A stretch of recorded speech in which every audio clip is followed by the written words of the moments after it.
Peut-être qu'aujourd'hui, vous vous posez des questions sur le PEA, le plan d'épargne en action. Est-ce que j'y ai droit? Quels sont ses avantages? Quelle est sa fiscalité? Quelles sont ses limitations? On va y répondre dans cette vidéo. J'ai vraiment voulu faire une vidéo complète, une vidéo tout en un sur le PEA. Et à la fin de cette vidéo, je pense que les questions que vous avez actuellement sur le PEA, vous aurez une réponse dans cette vidéo. Bien sûr, si vous avez encore d'autres questions après cette vidéo, n'hésitez pas à me les poser en commentaire, j'y répondrai avec plaisir. Alors au sommaire de cette vidéo, on va voir pour commencer les avantages du PEA. Il y a deux avantages majeurs du PEA et notamment un avantage dont peu de personnes sont au courant et c'est pour ça que je vais faire un focus sur cet avantage. On verra les 5 limitations principales du PEA que vous devez connaître avant d'ouvrir un PEA. Ensuite, on fera un comparatif concret avec un calculateur que j'ai fait sous un fichier Excel pour voir concrètement avec différentes simulations la différence entre le PEA et le CTO, qu'est-ce que ça va faire en termes de gains financiers pour vous. On verra ensuite une sélection d'ETF, des meilleurs ETF pour le PEA. Puis on passera aux banques courtiers pour ouvrir votre PEA. Je vous ai fait une sélection des 3 meilleurs selon moi. On verra ensuite une petite démonstration pour savoir quand vous recherchez un ETF pour voir rapidement s'il est éligible ou pas au PEA. Et on terminera avec un portefeuille que vous pouvez mettre en place si vous êtes débutant et que vous voulez commencer à investir dans votre PEA avec les ETF. Alors je vous l'indique directement, le portefeuille ainsi que la sélection d'ETF, vous pouvez les télécharger dans le premier lien dans la description. Je vous invite à télécharger directement cette sélection d'ETF, donc vous verrez qu'il y a tous les renseignements sur chaque ETF, la performance, la volatilité, etc. comment les retrouver dans ce tableau, dans le tableau que j'ai fait, ainsi que le portefeuille qui est designé sous forme de camembert, donc c'est le premier lien dans la description. Et si vous voulez aussi faire vos propres simulations entre PEA et CTO pour voir concrètement ce que ça va vous apporter financièrement, vous verrez que dans la vidéo on en fait plusieurs. Vous avez le deuxième lien dans la description, vous pouvez télécharger aussi gratuitement le calculateur au format Excel. Alors on va commencer cette vidéo et commençons tout simplement par voir très rapidement ce qu'est le PEA. Alors le PEA, au plan d'épargne en action, c'est une enveloppe fiscale typiquement française qui a été créée en 1992. Alors l'idée à la base du PEA, c'était d'encourager les Français à investir en bourse, parce que vous savez sûrement en France on n'investit pas beaucoup en bourse, c'est en train de s'améliorer, mais basiquement on investit très peu en bourse, et donc de les inciter à investir en bourse, mais dans le cadre d'actions françaises et européennes. Alors selon la Banque de France fin 2022, il y avait pratiquement 6,5 millions de PEA ouverts pour un encours moyen de 15 500 €. Et donc quand on compare ça aux 56 millions de livrets A actifs, voilà, on voit qu'il y en a quand même beaucoup moins, mais sur les livrets A, l'encours moyen est seulement de 5 500 €. Donc quand on voit les chiffres, effectivement, on peut se dire qu'il n'y a pas eu un engouement incroyable sur le PEA, même si, comme je vous le disais, notamment depuis la loi PAC de 2019, et puis aussi avec le travail voilà, tout simplement des influenceurs sur YouTube, le PEA est en train vraiment de se développer. Donc pour être très concret, le PEA il se compose de 2 comptes, un compte qui contient les titres et un compte qui contient les espèces. Et donc le compte espèces, qu'est-ce qu'il fait? Il fait tout simplement l'interface entre votre compte bancaire et votre compte titre. Le compte espèces, c'est lui qui va recevoir les liquidités de votre compte bancaire, pour ensuite pouvoir vous permettre d'acheter les titres. C'est aussi lui qui sera crédité de vos éventuels dividendes ou voilà, de l'argent qui reviendra quand vous vendrez des titres. Alors c'est quoi les critères pour ouvrir un PEA? En fait, il n'y a que 2 critères pour ouvrir un PEA. Le premier critère, c'est d'être majeur, donc au moins d'avoir 18 ans. Et le deuxième critère, c'est d'être résident fiscal français. Une petite note pour les expatriés, depuis 2012, vous n'êtes plus obligé de clôturer votre PEA si vous l'avez ouvert avant de partir.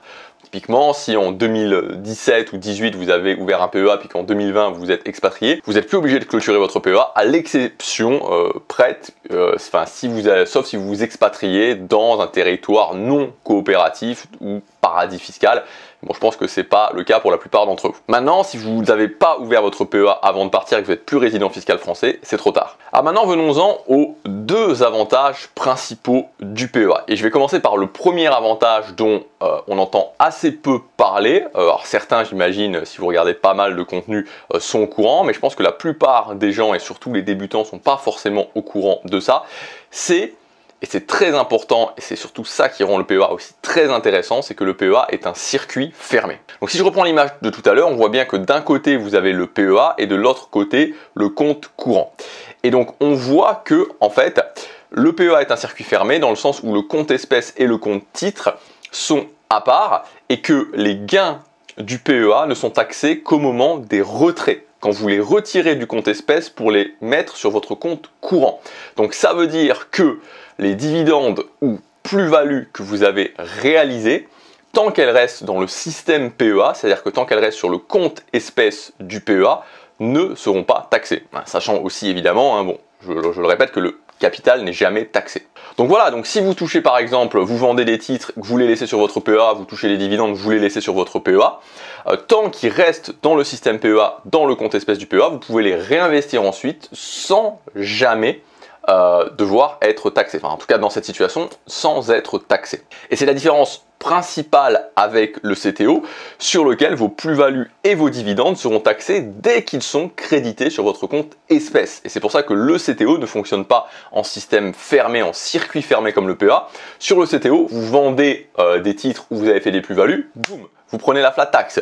Vous touchez un dividende, boum, vous prenez la flat tax. Et c'est pour ça que c'est très peu fiscalement optimisé sur CTO de toucher des dividendes pour les réinvestir, parce que vous allez, voilà, on va vous prélever 30% sur vos dividendes au passage, même si vous ne les sortez pas du compte espèces du CTO. Deuxième avantage qui est quand même beaucoup plus connu, mais je vais quand même le rappeler, c'est que après 5 ans, une fois que votre PEA a plus de 5 ans, vous ne devrez plus vous acquitter de l'impôt sur le revenu. Voilà, donc la date de départ, c'est 5 ans, commence le jour de votre premier versement d'argent sur votre compte espèces de votre PEA.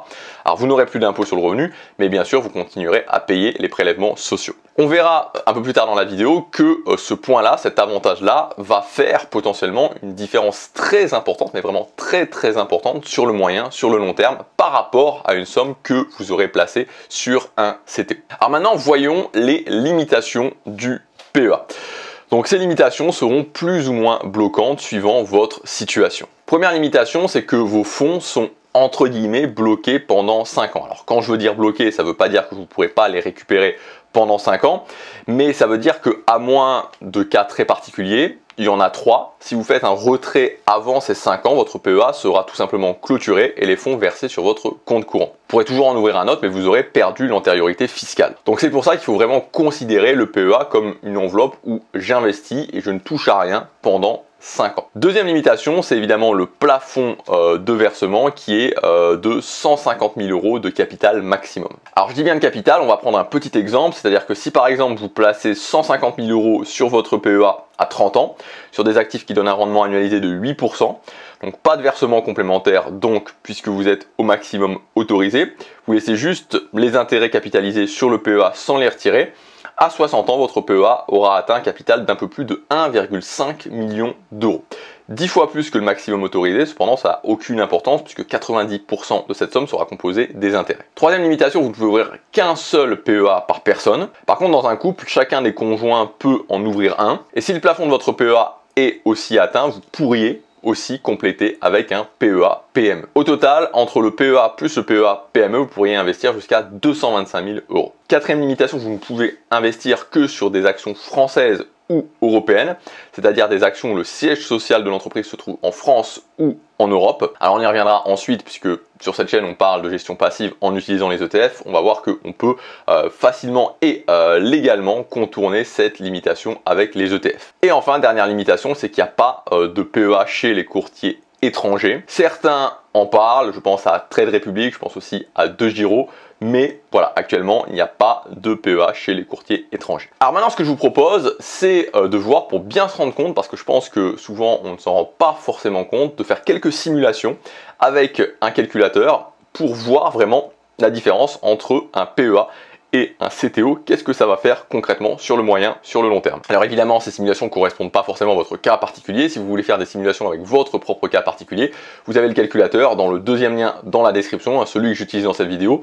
Vous l'avez, c'est totalement gratuit, vous pouvez le télécharger. Donc le principe du comparateur est très simple, vous avez uniquement 6 données à entrer dans les cases qui se trouvent au centre de la page. Ensuite, le comparateur s'occupe de faire les calculs tout seul. Donc les données à rentrer, c'est le capital initial que vous placez, le montant de vos versements mensuels s'il y en a, le taux d'intérêt annuel de votre placement, la durée pendant laquelle vous comptez investir, le taux de prélèvements sociaux, pour l'instant c'est 17,2%, mais ça peut bouger à l'avenir, votre taux d'imposition, si vous n'êtes pas sûr, mettez 12,8%, c'est le taux de la flat tax, le maximum que l'on vous retirera. Donc on va commencer avec une première simulation, un premier exemple. Donc à 20 ans, vous décidez de placer 20 000 € sur un PEA. c'est pour votre retraite, vous ne faites pas de versement mensuel complémentaire, vous laissez juste filer les intérêts composés. On va dire que le rendement annuel est de 10%. Bon, c'est le rendement annualisé moyen des actions US entre 1900 et 2000 sur 100 ans. Donc voilà, ce qui est relativement, on peut dire que c'est une donnée relativement longue et relativement crédible. Pour les prélèvements sociaux, on met donc 17,2%. Pour les impôts, comme c'est un exemple généraliste, je mets 12,8%, l'équivalent de la flat tax. Et donc, on voit que arrivé à vos 60 ans, vos 20 000 euros sont transformés en 905 185 euros, soit 20 000 euros de capital de départ, plus 885 185 euros d'intérêt acquis. En fait, votre capital de départ ne représente que 2% du capital final, 98% sont des intérêts composés. C'est vraiment ça la puissance des intérêts composés. Maintenant, si on compare entre PEA et CTO, on voit une différence de 113 304 euros, qui est le montant dont vous devez vous acquitter sur le CTO, mais pas sur le PEA, parce qu'il y a plus de 5 ans. Donc on voit bien que ça représente plus de 5 fois votre capital de départ que vous devriez payer en impôt sur le revenu sur le CTO, mais que vous ne payez pas sur le PEA. Pour les prélèvements sociaux, vous aurez à payer 152 252 euros sur le PEA comme sur le CTO. Et donc le capital final que vous pourrez, que vous pourrez utiliser sera de 752 933 euros sur le PEA et seulement de 639 630 euros sur le CTO. On voit que ça fait quand même une sacrée différence. Maintenant, on va prendre un deuxième exemple. Vous commencez à investir beaucoup plus tard, à 40 ans. Du coup, vous avez un capital plus important à investir, 100 000 euros. Vous pouvez aussi vous permettre de verser 500 euros tous les mois. On ne change pas le rendement, toujours 10%, ni les prélèvements sociaux, ni le taux d'imposition. Au final, à 60 ans, votre capital dépassera le million. 1 034 743 euros exactement. Vous avez 220 000 euros d'investissement plus 814 743 euros d'intérêt. Soit encore 22% d'investissement et 78% d'intérêt. Maintenant, si on compare PEA et CTO, on a toujours un delta à cause des impôts, ici un peu plus de 100 000 euros, donc un peu plus que votre investissement de départ, ce qui est quand même très important. Alors maintenant, comme je vous le disais tout à l'heure, on a vu qu'avec le PEA, on peut théoriquement seulement investir dans des actions françaises et européennes, mais on va pouvoir passer légalement cette limitation en utilisant ce qu'on appelle les ETF à réplication synthétique. Alors les ETF à réplication synthétique, qu'est-ce que c'est? Donc sans trop rentrer dans le détail, en fait ce qu'il faut comprendre c'est qu'un ETF à réplication synthétique ne possède pas directement les actifs qu'il suit. Par exemple, si on prend l'indice SP500, donc un ETF à réplication synthétique sur le SP500, le gestionnaire du fonds ne va pas posséder les actions du SP500, mais il va posséder des actions françaises ou européennes. Et ensuite, ce gestionnaire va établir un accord avec une banque qui, elle, possède les actions du SP500. Et donc ensuite, ils vont faire un échange de performance selon cet accord entre d'un côté les actions françaises et européennes détenues par le gestionnaire et d'un autre côté les actions du SP500 détenues par la banque. Alors dans les faits, c'est un petit peu plus compliqué que ça, mais au final, ce qu'il faut retenir, c'est que le gestionnaire va proposer le rendement du SP500 à ses clients, même s'ils investissent dans le cadre d'un PEA. Donc maintenant, ce que je vous propose, c'est tout simplement de voir une sélection de 6 ETF incontournables considérés comme des choix ultra classiques pour bien débuter sur son PEA. Encore une fois, cette liste complète d'ETF ainsi que le portefeuille, vous pouvez le retrouver, vous pouvez le télécharger gratuitement dans le premier lien dans la description. Vous aurez toutes les informations sur les ETF pour les retrouver, la performance, la volatilité, et puis vous aurez le portefeuille entièrement designé. Premier ETF, le Lyxor PEA Monde. Donc c'est pour une diversification qui est très large. Donc il est capitalisant, l'encours sous gestion est de 176 millions d'euros. La performance annualisée sur 5 ans est de 9,85%. Les frais sont de 0,45%, ce qui est un peu élevé, mais il a l'avantage de ne coûter que 25 euros la part. À comparer donc avec l'ETF numéro 2 que je vous ai sélectionné, l'Amundi MSCI World. Donc lui aussi il est capitalisant, son encours est beaucoup plus important, 2565 millions d'euros. Les frais sont un petit peu plus faible, 0,38%. Par contre, sa problématique, c'est que la part vous reviendra actuellement à 420 euros, ce qui est assez cher et ce qui peut perturber le DCA d'une personne qui a peu à investir chaque mois. Troisième ETF, le BNP Paribas Easy SP500. Donc toujours pour investir sur un indice large d'actions américaines, donc en l'occurrence le SP500, toujours capitalisant. Les frais cette fois-ci sont seulement de 0,15%, ce qui est vraiment beaucoup plus bas. Sa performance annualisée sur 5 ans est de 12,84%. L'encours est très important aussi puisqu'il est de 1597 millions d'euros. Et actuellement, la part est peu chère puisqu'elle est à 19,66 €. Quatrième ETF, le Lyxor Nasdaq PEA 100, donc qui est un ETF vraiment beaucoup plus performant, vraiment pour booster votre performance avec notamment les actions technologiques. C'est super intéressant d'avoir cet ETF sur PEA parce qu'on peut avoir à la fois de la performance et en même temps bénéficier de l'avantage fiscal du PEA. Donc il est capitalisant, son encours est de 176 millions d'euros, des frais à la hauteur de 0,30%, ce qui reste vraiment dans la moyenne. Sa performance annualisée sur 5 ans est de 17,73% quand même et vous coûtera 55 € d'appart. Maintenant, pour une diversification autre que sur les USA, vous pouvez aller voir du côté de l'Amundi PEA MSCI Europe. Donc il est capitalisant, il est pas cher parce que la part est à 26 €, il y a peu de frais, 0,15%. Sa performance annualisée sur 3 ans est de 11,95%. Seul inconvénient, son encours est un peu faible puisqu'il a 96 millions d'euros seulement. Vous pouvez opter à la place aussi pour l'ETF numéro 6, donc le iShare Core MSCI EMU, donc toujours sur l'Europe. L'encours actuel est de 2682 millions d'euros cette fois. Les frais sont encore plus faibles, 0,12%. Il est aussi capitalisant. En revanche, la part coûte 153 €. Sa performance annualisée sur 3 ans est pratiquement la même, 11,47%. Alors à la fin de cette vidéo, on verra un exemple de portefeuille sur PEA. Encore une fois, voilà, là je vous ai donné quelques ETF vraiment basiques, vraiment importants, qui peuvent et certains même devraient constituer la base de votre investissement sur PEA. Donc maintenant, avant de passer au portefeuille, on va s'intéresser aux banques qui proposent un PEA. Dans cette vidéo, on va aller à l'essentiel puisque je vous ai sélectionné, selon moi, les 3 meilleures banques que vous devriez regarder pour ouvrir votre PEA. Alors pourquoi, donc c'est des banques en ligne, pourquoi des banques en ligne? Tout simplement parce que voilà, il y a une vraie différence au niveau des frais. Il faut savoir que les banques traditionnelles que vous pouvez connaître, Société Générale, Crédit Mutuel, BNP, etc. C'est des banques qui, dans la plupart des cas, vont vous proposer des PEA avec beaucoup de frais. Des frais d'ouverture, des frais de garde, des frais de tenue de compte. Et ces frais, évidemment, vont rogner sur votre performance. Il faut faire attention à ça, car ça peut littéralement vous faire perdre plusieurs milliers, dizaines de milliers d'euros sur le long terme. Alors, comme on peut le voir sur l'image, aucune des 3 banques que je vous ai sélectionnées, Bourse Direct, Boursorama et Fortuneo, ne pratique ce genre de frais. Petite alerte quand même pour Fortuneo, ce que je viens de dire est vrai pour ce forfait, donc que je vous ai noté sur l'image, c'est-à-dire le forfait Fortuneo Optimum. En revanche, pour les 3 autres forfaits proposés, il y aura des frais d'inactivité. Autre critère, le nombre d'ETF disponibles pour le PEA. Il faut faire très attention parce qu'il y a même des banques qui ne proposent pas d'ETF pour le PEA. Donc avec ces 3 banques, vous pouvez en avoir plus d'une centaine, ce qui est pas mal. La palme revient à Bourse Direct avec 543 ETF disponibles, ce qui vous laisse un large choix. Troisième critère, le montant minimum par ordre. Alors c'est un critère qui il y a encore 2 ans n'était pas présent. Et puis Boursorama a commencé à ouvrir le bal en passant l'ordre minimum à 100 €. Et puis Bourse Direct a suivi cette année avec maintenant des ordres minimum de 80 €. Actuellement, Fortuneo en revanche n'impose pas de minimum pour l'instant, mais évidemment ça pourrait changer. Et enfin, dernier critère, les frais de courtage. Donc c'est sur ce critère qu'il peut y avoir le plus de différence, encore que maintenant c'est beaucoup moins vrai avec le PEA qu'avec le CTO, car avec le PEA, les frais de courtage sont plafonnés à 0,5% de l'ordre depuis la loi Pacte. Et donc ça a beaucoup réduit les différences. Donc du coup pour Bourse Direct, on a jusqu'à 500 € inclus d'ordre 0,99 avec 0,5% pour les ordres jusqu'à 198 €. Et puis je vous laisserai si vous voulez vraiment regarder, lire sur l'image pour les ordres supérieurs. Pour Boursorama, c'est beaucoup plus simple puisqu'il y a 1,99 € pour les ordres inférieurs ou égal à 500 € et 0,5% au-delà. Donc je vous le précise quand même parce que c'est noté sur l'image. Sur l'image que vous voyez, c'est l'image de la brochure tarifaire qui ne fait pas la différence entre les tarifs PEA et CTO.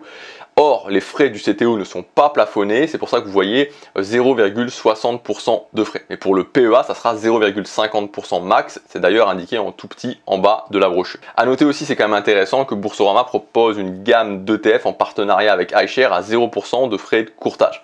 Il n'y en a pas beaucoup, seulement 14 éligibles au PEA, mais c'est toujours ça. Et enfin, en ce qui concerne Fortuneo, on a 1,95 pour les ordres inférieurs ou égaux à 500 €, 3,90 pour les ordres compris entre 500 et 2000 € et 0,20% au-delà, toujours pareil, en respectant la limite de 0,5% du montant, maximum du montant de l'ordre. Alors maintenant, concrètement, qu'est-ce que ça donne? On va prendre quelques exemples. Donc si vous passez un ordre de 400 €, vous paierez chez Bourse Direct 0,99 €, chez Boursorama 1,99 €, chez Fortuneo 1,95 €.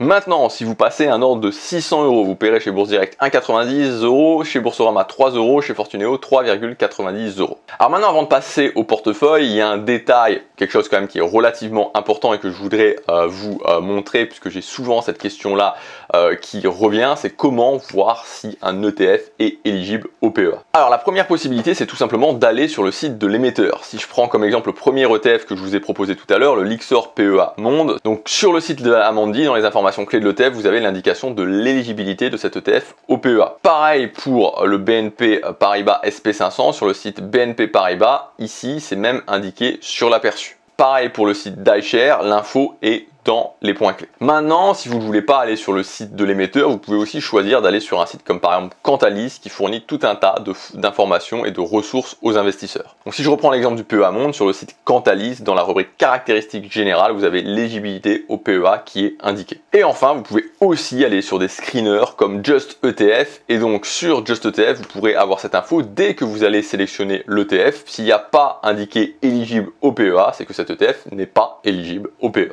Donc maintenant on va passer au portefeuille. Comme promis, on va faire un portefeuille assez simple pour PEA avec une petite sélection d'ETF que vous pouvez retrouver dans le premier lien dans la description. La sélection d'ETF, toutes les infos sur chaque ETF pour les retrouver et le portefeuille design. Alors ici évidemment je vous propose que la partie rendement du portefeuille, parce que vous savez qu'un portefeuille dans une allocation stratégique, il y a une partie sécuritaire, une partie rendement, pourcentage à déterminer évidemment en fonction de votre profil. Il faut savoir que sur PEA, il n'y a qu'un seul ETF obligataire qui n'est pas très intéressant et que donc d'une façon générale, on ne peut pas construire une partie sécuritaire cohérente sur PEA. Donc le portefeuille que je vous propose ici ne tient compte que de la partie rendement, donc la partie plus risquée pour aller chercher de la performance. Donc comme base de cette portefeuille, on va aller chercher un indice très large, très diversifié géographiquement sur les grandes capitalisations mondiales. Et donc le Lyxor PEA Monde que on a vu tout à l'heure. Donc on va le préférer à l'Amundi MSCI World parce que la part est beaucoup moins chère, 25 €, et c'est beaucoup plus simple à gérer. Encore une fois, comme je vous disais, si vous faites un DCA, donc un investissement régulier chaque mois de 100, 200, 300 €, voilà, quand on a un ETF qui coûte 420 € et que c'est appelé à augmenter, le jour où il sera à 500 ou 600 €, voilà, c'est quand même très pénible à gérer. Donc pour moi, c'est beaucoup plus simple d'aller chercher cet ETF, le PEA Monde. Ensuite, on va aller se diversifier sur les petites capitalisations qui historiquement performent assez bien. Donc on va choisir le Russell 2000, donc il est capitalisant avec des frais raisonnables, 0,35 €, un encours de 166 millions d'euros. Alors, lui aussi, il est un petit peu pénible à cause de la part qui est assez chère, hein, presque 250 € actuellement. Cependant, si on veut aller chercher des petites capitalisations sur PEA, on n'a pas le choix, ça sera cet ETF. Donc, en tout cas, c'est le meilleur sur PEA. Sur 9 ans, sa performance annualisée est de 9,5% contre 11% pour le Lyxor PEA Monde, ce qui est pas mal du tout. Sur l'image, le Russell 2000 est en bleu et le PEA Monde en rouge. Ensuite, on va ajouter un petit peu plus de performance avec le Lyxor PEA Nasdaq 100. On l'a vu aussi tout à l'heure. Donc sur le graphique, c'est celui en orange. Hein, donc on voit bien que sur 9 ans, on voit très clairement que la performance de cet ETF est beaucoup plus importante, presque 21% annualisée. Même si aussi, on peut le constater, en 2022, il a beaucoup fluctué. Et on va terminer avec ce portefeuille par un ETF de conviction, un ETF qui s'inscrit dans une stratégie sociale durable. Donc encore une fois, tous les ETF de conviction, l'idée c'est de se dire, est-ce que je pense que sur mon horizon de placement, donc ça dépend, on va dire peut-être 15 ans, peut-être 20 ans, peut-être 25 ans, c'est quelque chose qui est appelé à se développer. Donc en l'occurrence, c'est sur la thématique de l'eau, puisqu'il s'agit du Lyxor PEA Eau. Moi personnellement, je pense que oui, on est appelé à avoir des problématiques d'eau et que sur un horizon de temps relativement raisonnable, une vingtaine, une trentaine d'années, dans ma conviction, voilà, cet ETF est intéressant. Après, encore une fois, comme tous les ETF de conviction, vous ne la partagez peut-être pas, et c'est tout à fait ok, c'est vraiment à vous de voir. Ici, c'est simplement une proposition. Donc le Lyxor PEA qui est capitalisant, peu cher, 25,78 €. Alors c'est vrai que ses frais sont un peu élevés, mais c'est parce que son encours est faible et donc le gestionnaire se rabat sur les frais pour se rémunérer. Et comme je vous le disais, si l'encours est faible, c'est parce que c'est un ETF de niche, il n'intéresse que les investisseurs qui partagent la même conviction. Il a quand même été créé il y a un petit moment, maintenant en 2014, du coup même avec son faible encours, il y a peu de chances qu'il ferme. Il est beaucoup moins volatile que le Nasdaq et le Russell 2000, à peu près au niveau du PEA Monde. Sa performance, pareil, 11,2% sur 9 ans annualisé, à comparer aux 11% du PEA Monde. Donc sur l'image, le Lyxor PEAO, c'est le l'ETF en rouge, caché derrière le PEA Monde en orange et le Russell 2000 en bleu. Et donc on voit que ici, le Nasdaq 100 en gris se détache vraiment. Donc voilà le portefeuille final qui est composé donc avec ces 4 ETF de 75% pour le PEA Monde, c'est la base du portefeuille, l'ETF le plus diversifié, 10% pour le Nasdaq pour la performance parce qu'il est très volatile, 10% pour le Russell 2000 pour la diversification sur les small caps et aussi pour le rendement, et 5% pour le PEAO, c'est seulement pour se diversifier un peu plus sur le développement durable. Encore une fois, ce portefeuille, voilà, je l'ai voulu très simple avec peu d'ETF, voilà, et c'est qu'une proposition. Vous pouvez tout à fait, il y a tout à fait possibilité de le changer. Vous pouvez par exemple rajouter un ETF sur les marchés émergents, un ETF sur l'Asie. Voilà, c'est vraiment simplement une proposition. C'était pour vous donner quelques idées et voir aussi que voilà, c'est bien de composer une base de portefeuille, 75% ici avec un ETF très large, un ETF très diversifié comme le Lyxor PEA Monde. Voilà pour cette vidéo. Alors j'essaie de la faire assez complète, j'espère que ça vous aura aidé, que ça aura répondu à vos questions. Encore une fois, si vous avez d'autres questions qui n'auront pas été répondues, n'hésitez vraiment pas à me les poser en commentaire. Alors des fois je mets un petit peu de temps à répondre parce qu'en général je fais des sessions de commentaires où je réponds tout d'un coup, hein. Donc voilà, si je mets 2, 3, 4 jours à répondre, pas de panique, hein. Je vais vous répondre de toute façon. Pour les fichiers bonus, comme je vous l'ai dit, vous avez la liste d'ETF avec vraiment les performances sur 9 ans, la volatilité, comment retrouver ces ETF, le portefeuille qui est designé, c'est le premier lien dans la description. Si vous voulez faire vos propres simulations en termes d'avantages, PEA vs CTO, c'est le deuxième lien dans la description pour accéder au calculateur. Si vous voulez aller plus loin dans vraiment la création d'un portefeuille sur PEA, un portefeuille complet sur PEA, je vous mettrai aussi dans la description une autre vidéo sur vraiment la mise en place d'un portefeuille complet, partie rendement, partie sécuritaire sur le PEA. Voilà, merci d'avoir suivi cette vidéo. Je vous souhaite une très bonne journée ou soirée, suivant quand vous regardez cette vidéo, ou nuit, pourquoi pas. Et je vous dis à très bientôt pour une prochaine vidéo. Salut!